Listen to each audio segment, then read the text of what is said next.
शादी के बाद ससुराल में दीपा का आज पहला दिन था। उसके पति सुमेर ने उसकी जेठानी से उसका परिचय करवाया। दीपा, ये मेरी बड़ी भाभी राहिनी है। माँ के बाद घर में इन्हीं की चलती है। दीपा ने राहिनी के पैर छूकर उसका आशीर्वाद लिया। सुखी रहो देवरानी जी। वैसे तुमने हमें शादी से पहले भी तो देखा था, जब हम तुम्हें तुम्हारे घर देखने आए थे। वैसे बुरा ना मानो तो एक बात कहूँ देवरानी जी, उस दिन हमारे स्वागत के लिए कहीं से कुछ पैसे उधार मांगकर हमारे लिए कुछ इंतजाम कर लेते। ना तो तुम्हारे घर में बैठने के लिए सोफा है और ना ही एसी। गर्मी के मारे मेरा सारा मेकअप खराब हो गया था। कभी तुम्हें अपने मायके ले चलूंगी। मेरे घर में कार, सोफा, एसी, घर के काम के लिए नौकर चाकर सब है। इतना कहकर राहिनी वहां से चली जाती है। दीपा, भाभी की बातों का बुरा मत मानना। भाभी ऐसी ही हैं। दरअसल उनका मायका काफी अमीर है। लेकिन तुम परेशान मत हो, तुम्हारे लिए मैं हूं ना। मैं तुम्हें यहाँ किसी चीज की कमी नहीं होने दूंगा। तुम्हें वो सारे सुख दूंगा जो तुम्हें अब तक नहीं मिले। सुमेर की शहद भरी मीठी बातों ने दीपा के दुखते दिल पर मरहम का काम किया और वो सुमेर के गले लग गई। कुछ दिनों तक शादी की रस्में निभाई गईं और दीपा सुख चैन से थी। एक दिन, माँ जी, दीपा की पहली रसोई की रस्म हो गई है। अब उसे घर का कामकाज करने के लिए कहो। मैंने बहुत दिनों तक घर का काम कर लिया, अब मुझसे नहीं होगा। राहिनी बहू, दीपा अभी इस घर के लिए नई है। उसे यहाँ के तौर तरीके सीखने में वक्त लगेगा। तू तो बड़ी है, तू उसे सब कुछ बता दे और तुम दोनों मिल बांट कर घर का काम कर लिया करो। निर्मला ने बड़ी बहू होने के नाते राहिनी को यह जिम्मेदारी सौंप दी कि वो दीपा को घर के तौर तरीके बता दे। लेकिन राहिनी ने इसका गलत फायदा उठाते हुए घर के सारे काम का बोझ दीपा पर डाल दिया। एक दिन जब सुमेर और उसका बड़ा भाई कुबेर दोनों ऑफिस चले गए, तब राहिनी दीपा के कमरे में आई। आराम कर रही हो देवरानी जी? अब नहीं दीदी, बस ऐसे ही। आप आइए ना, बैठिए। कुछ काम था क्या? हाँ, मैंने सोचा कि अब तुम आ ही गई हो तो क्यों ना हम दोनों घर का काम आधा आधा बांट लें। हाँ दीदी, क्यों नहीं। तो ये लिस्ट पकड़ो और इसे अच्छी तरह से देख लो। कल से ये सारे काम तुम्हें करने हैं। दीपा ने लिस्ट देखा। सुबह उठकर झाड़ू पोछा करना, चाय नाश्ता बनाना, सुमेर और कुबेर का लंच पैक करना, दोनों के कपड़े प्रेस करना, फिर कपड़े धोना, खाना बनाना, बर्तन धोना, शाम की चाय और नाश्ता, फिर रात का खाना। दीदी, ये तो बहुत ज्यादा काम है। सारा काम मैं करूंगी तो आप क्या करेंगी? बोल तो ऐसे रही हो जैसे अपने मायके में तुमने कोई काम नहीं किया। मायके में तो तुम इससे ज्यादा काम करती होगी। तुम्हारे घर में तो कोई नौकर भी नहीं है। मेरे मायके में तो 3-4 नौकर हैं। मैंने वहां कोई काम नहीं किया, लेकिन यहाँ आकर सारे काम करने पड़े। अब तुम्हारी बारी है। और जहां तक रही मेरे काम करने की बात, तो माँ और बाबूजी को समय पर उनकी दवाई खिलाना, बाजार से सामान लाना, दूध वाले का हिसाब करना, ये सब भी तो काम ही है। ये सब मैं करूंगी। दीपा ने देखा कि उसकी जेठानी राहिनी ने सारे मेहनत वाले काम उसे दे दिए थे और सारे हल्के काम खुद के लिए रखे थे। वो समझ गई थी कि राहिनी उस पर अपनी अमीरी का रौब दिखाना चाहती है। सुमेर के होते हुए मुझे परेशान होने की क्या जरूरत। दीपा दूसरे दिन से घर का सारा काम करने लगी और रात को सुमेर की बाहों में समाकर सारी थकान भूल जाती। इसी तरह दिन गुजर रहे थे। एक दिन दीपा घर की सफाई कर रही थी। निर्मला सोफे पर बैठी चाय की चुस्कियां ले रही थी और तभी राहिनी वहां आई। माँ जी, मैं घर का सामान लाने बाजार जा रही हूँ, 2 घंटे में आ जाऊंगी। ठीक है बहू, दीपा को भी अपने साथ ले जा। माँ जी, दीपा को ले जाने की क्या जरूरत है? इसे साथ ले गई तो घर का काम कौन करेगा? और फिर वहां मेरी अमीर सहेलियां भी आएंगी। राहिनी बहू, ये मत भूल कि दीपा इस घर की छोटी बहू है। कुछ महीनों बाद होली का त्योहार आने वाला है। दीपा को उसकी पसंद के कपड़े दिला देना। राहिनी को ना चाहते हुए भी दीपा को अपने साथ बाजार ले जाना पड़ता है।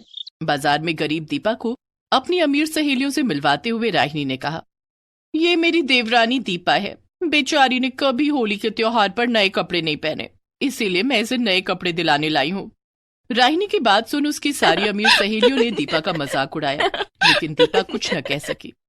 शाम को जब दोनों घर लौटे तो सुमेर ऑफिस से आ चुका था और अपना सामान पैक कर रहा था। सुमेर, आप कहीं जा रहे हैं?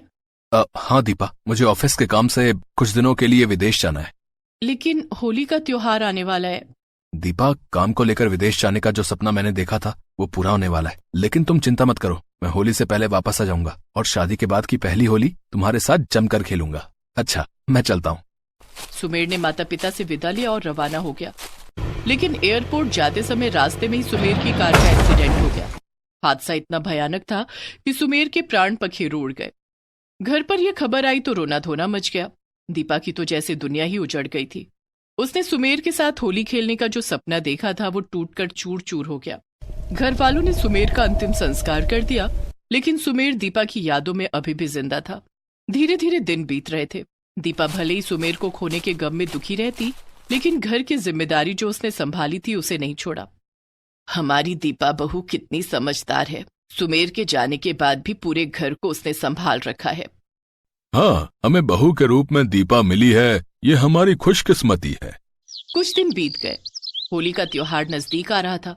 जैसे जैसे होली करीब आ रही थी, दीपा सुमेर को उतना ही याद कर रही थी। वो अकेले में आंसू बहाती। तुम मुझे अकेला छोड़कर क्यों चले गए सुमेर? अब मैं होली किसके साथ खेलूंगी? लेकिन सुमेर अब दीपा के सवालों का जवाब नहीं दे सकता था, क्योंकि वो इस दुनिया में नहीं था। आखिरकार होली का दिन भी आ गया। दीपा रोज की तरह सबके लिए नाश्ता बनाने के बाद घर की साफ सफाई कर रही थी। तभी घर की घंटी बजी। दीपा ने दरवाजा खोला तो सामने राहिनी की अमीर सहेलियां खड़ी थी। उनके हाथों में रंग और गुलाल था। उन्होंने दीपा की सूनी मांग और मायूस चेहरे पर ध्यान दिए बिना ही उसे रंग और गुलाल से सराबोर कर दिया। अचानक अपने साथ ये सब होता देख उसे सुमेर की याद आने लगी और वो फूट फूट कर रोने लगी। तभी घर के सभी सदस्य वहां आ गए। पति को गुजरे अभी 1 महीना भी नहीं हुआ और ये महारानी होली खेल रही है। देख लीजिए माँ जी आपकी संस्कारी बहू के कारनामे।